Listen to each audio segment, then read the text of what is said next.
में यह विश्वास जागृत नहीं हो पा रहा था कि भगवान शंकर ही भगवान विष्णु के पिता हैं। जब एक पर्वत का घर्षण किया गया, मंथन किया गया, तब शिवलिंग प्रकट हुआ। शिवलिंग में से ब्रह्मा जी को ज्ञान उपदेश दिया। तब ब्रह्मा जी ने सृष्टि क्रम आगे बढ़ाया और सृष्टि के आगे बढ़ाने में फिर जो आगे वर्णन आया है, दक्ष की धर्म पत्नी है प्रसूति, जिनके घर में माता सती का जन्म होता है। सती के जन्म लेने पर माता सती शिव की भक्ति में डूब जाती हैं, शंकर की स्मरण में डूब जाती हैं, शिव तत्व में डूब जाती हैं। इतना डूबती हैं कि शंकर पति के रूप में मिल जाते हैं।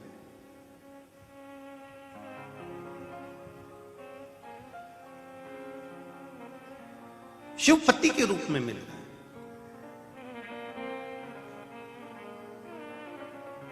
दक्ष प्रजापति ने सती को पाने के लिए कितना तप करा था कि मेरे घर में एक बेटी का जन्म और हो जाए। 60 लड़कियां जन्म लेने के बाद एक लड़की दक्ष प्रजापति ने फिर मांगी है भगवान से कि एक बेटी का जन्म और हो जाए।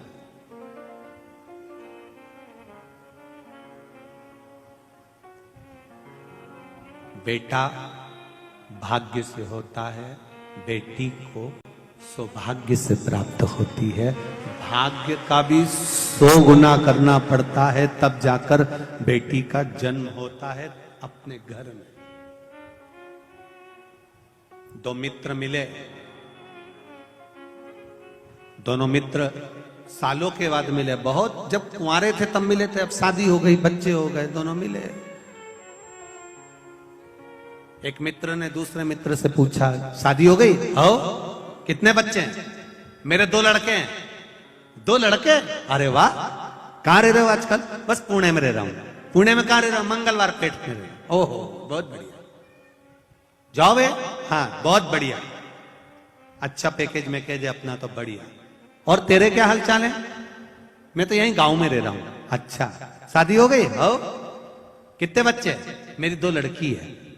लड़की? 2 हाँ, 2 लड़की। अच्छा। मित्र बोला, अच्छा हुआ भगवान ने मुझे 2 लड़के दिए। लड़की का कितना ध्यान रखना पड़ता है, कहां जा रही, क्या कर रही, पढ़ाई कर रही, नहीं कर रही, स्कूल जाओ, छोड़ने जाओ, कॉलेज जाओ, ये करो वो करो, लड़की का कितना ध्यान रखना पड़ता है। अच्छा हुआ भगवान ने मुझे 2 लड़के दिए, लड़की नहीं दी। लड़की का पिता जो सामने खड़ा था, दोनों बेटियों का हाथ पकड़ा हुआ था। ये मेरी 2 बेटियां हैं। आंख से आंसू नीचे गिरा तो बड़ी लड़की ने अपने पापा की आंख के आंसू को देख लिया। बड़ी लड़की ने जब अपने पापा की आंख का आंसू देखा, देखकर सामने वाले अंकल का कुर्ता खींचा और कुर्ता खींचकर कहा, अंकल आप कहते हो भगवान ने अच्छा हुआ आपको लड़की नहीं दी? अंकल मैं कहती हूं भगवान हमेशा लड़की भाग्यशाली को देता है, खोलने को नहीं देता।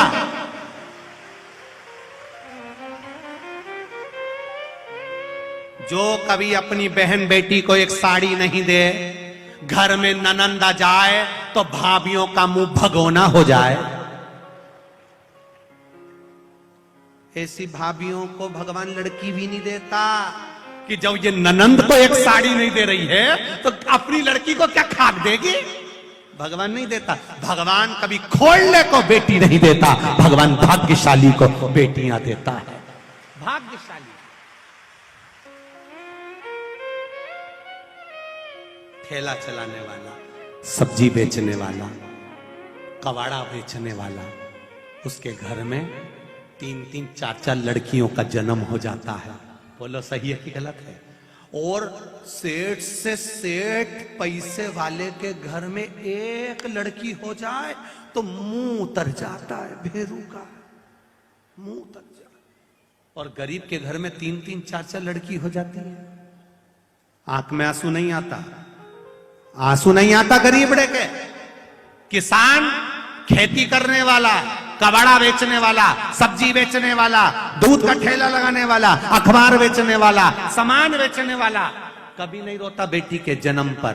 बेटी के जन्म पर हमेशा पैसे वाला ही रोता है, क्या होगा क्या होगा क्या होगा, सोच सोच के मरे जाता है क्या होगा। और उसके घर में 3-3 4-4 लड़कियों ने जन्म ले लिया, नहीं रोता क्योंकि उसको मालूम है उस महादेव ने दिया है तो संभालेगा भी वही और ब्याह भी वही करेगा, उसको टेंशन नहीं है। रोते हो तुम।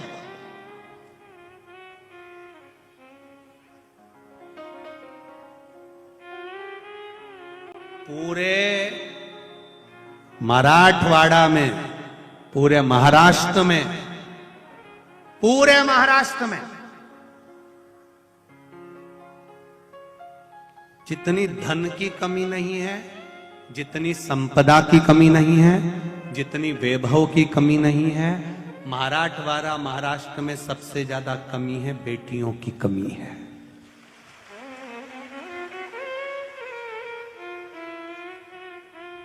सबको छोरा चाहिए, छोरा। बस एक टावर हो ही जाए, क्या बोलते डीकरा नहीं, महाराष्ट्र में क्या बोलते मुलगा।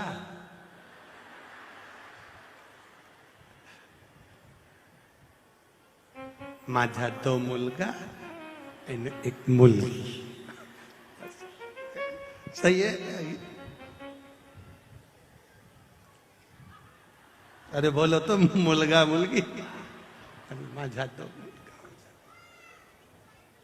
देहाची तिजोरी भक्ती चाच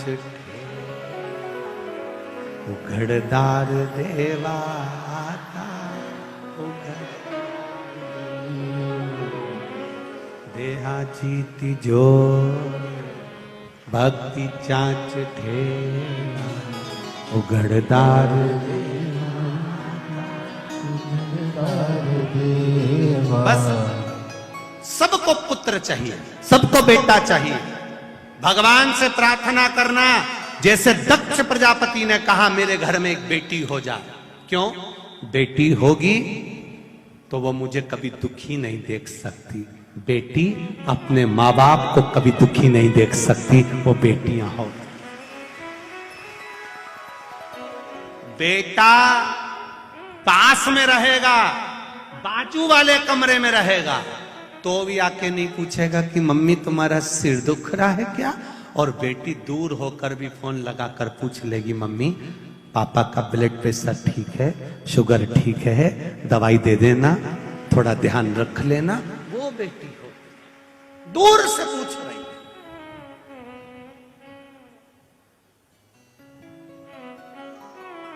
दूर से पूछ।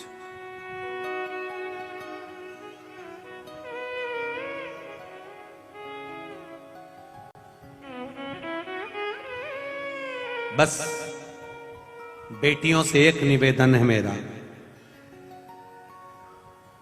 पूरे भारत की बेटियों से, पूरे विश्व की बेटियों से एक निवेदन हर कथा में रहता है, आज फिर कहता हूं। तुम्हारे पिता ने तुमको कपड़े पहनने से मना नहीं करा, कैसे वस्त्र पहन रहे हो कभी पिता नहीं कहता। पढ़ाने से मना नहीं करा कि तुम्हें कहां तक पढ़ना है, दूसरे गांव भेजने से मना नहीं करा। तुम्हारे पिता ने सबसे विवाद मोड़ लिया, तुम्हें अच्छा कॉलेज दिलवाया, पढ़वाया। बस बेटियों से निवेदन है, जब पिता ने तुम्हारे लिए बहुत त्याग करा है तो पिता को कन्यादान का मौका जरूर देना। कन्यादान का मौका अपने पिता को जरूर दीजिए।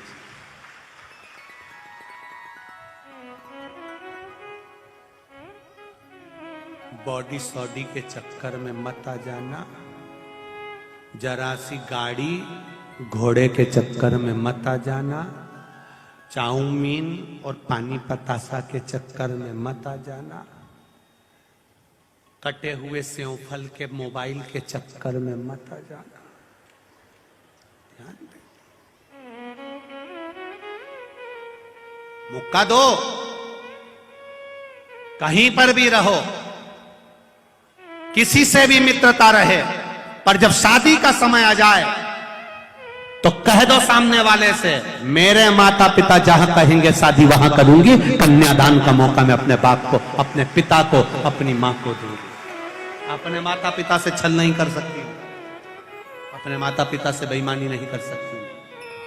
सती मैया का विवाह शिव जी के साथ हुआ। सती मैया शंकर भगवान के संवाद को जान नहीं पाई। सती मैया क्रोध की अग्नि में जलकर समाप्त हो गई। हिमालय राज के यहाँ पार्वती बनकर प्रकट हो गई।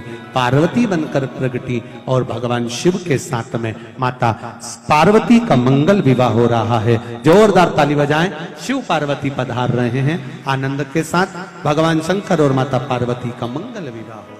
आनंद के साथ में पार्वती मैया शिव जी के गले में जयमाला पहना रही हैं। जोरदार ताली बजाकर स्वागत करिए। अब भगवान शंकर माता पार्वती जी के गले में जयमाला दे रहे हैं। बोल देवाधिदेव महादेव की, हर हर महादेव। कुछ सूचना